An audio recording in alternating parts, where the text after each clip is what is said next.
Unozi wamauta une problem uri kunwa macheni. Mauta akubata uri kunwa macheni. Aiwa ngona kuti masoja ngauye uri kunwa macheni wewe. Kugeza kupi kwewe une chini yakadai uri kufamba naye. Wotare kuti uri kunogeza nechini. Amutazanyoko kuteka. Nyarara. Itezo ukwesha wakanyarara kuti zi. Kukwesha ero? Pamata.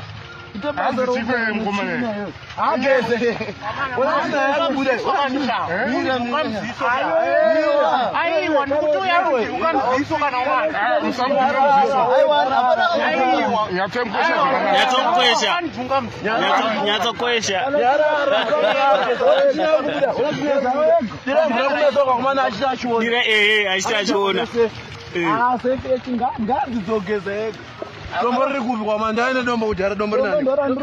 Aye watoka dikoshwa mundu dzane nda unopedzisa wega idzo unza musana nemudune kumeso. Musana ndaurova nedzange. Apa mata uche basa rogara. Iwo ona zidombo iro.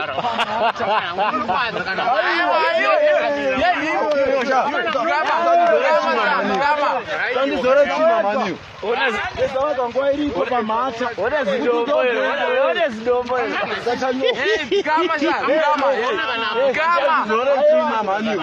Itamanzore chima. Itamanzore. Oni rogo chemanta. Kushuka kana wana. Aiwe kizo. Mbona kwenda wega? Mangwana mbona kwenda wega?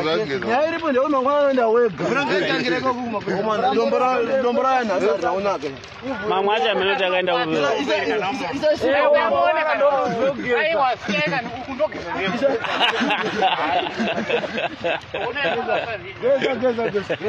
Kajaira vanhu zoti zoloke. Geza ngapesa. Iwe kona tikugeza kama tenge ndogara uri smart. Aiwa ndikutaura ndipane munhu. Aiwa bata china yako kunobhowa mani. Ansuramba. Yaita naro. Ya yakwana. Ndipane munhu. Iwe sina nini yachiko ndaurira mani. Ngachata nani ko.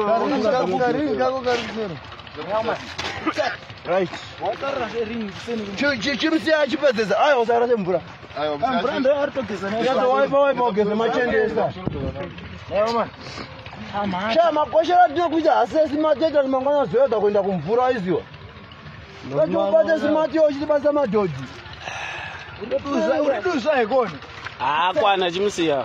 Oh, chipe sogeza. Chazorwa simati woenda unodzodzera bucket wowasha pendira.